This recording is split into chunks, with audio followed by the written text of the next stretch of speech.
joined by Claire Yates, and we're going to be talking today about imposter syndrome in a state agency.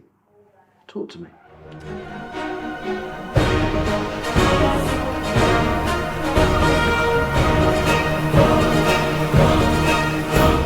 Okay, so from the moment I joined as a part-time weekend receptionist, I didn't know what I was doing.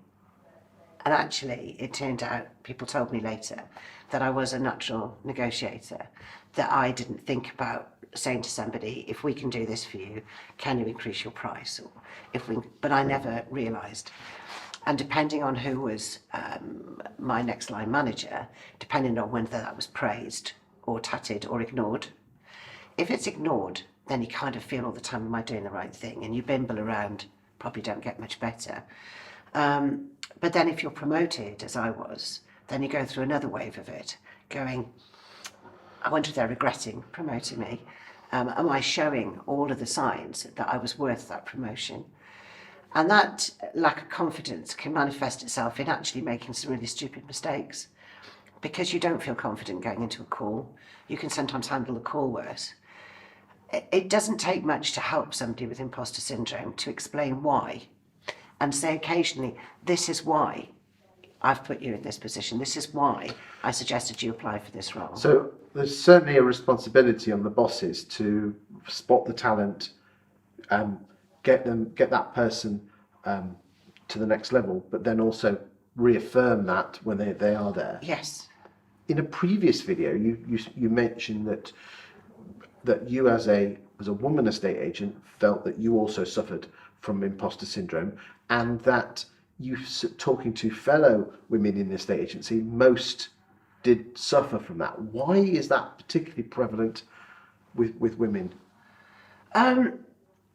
This is a really hard one to explain, other than if most of our role models are male and you don't see a senior woman in agency, then you kind of think, no one's done this before, there must be a reason why.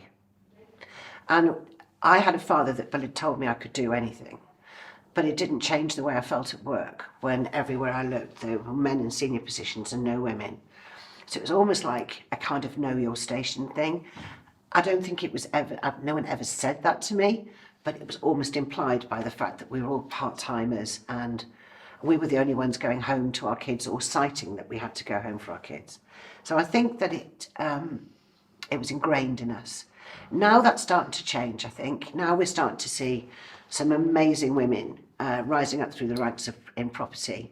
And some of them, I'm proud to say, are very, very good friends of mine. And we're all united in bringing the next tranche of women through the ranks, believing more and more that they are entitled to be there and less of the imposter. But it's going to take a while. How did you sort your imposter syndrome out?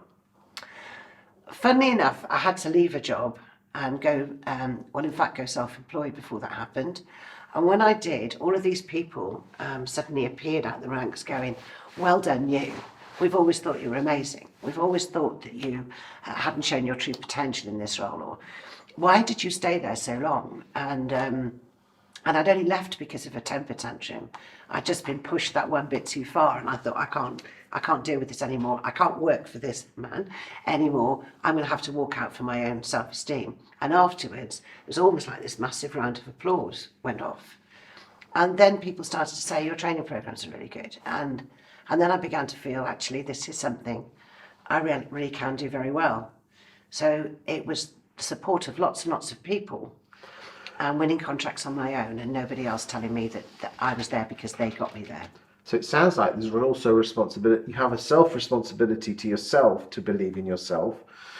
The bosses also have a responsibility that when someone does get promoted, that they confirm that choice and say you're doing a cracking job. But there also seems to be also responsibility to the people around you, from what you're saying, to confirm that you shouldn't have to wait for someone to leave to say you're doing a cracking job.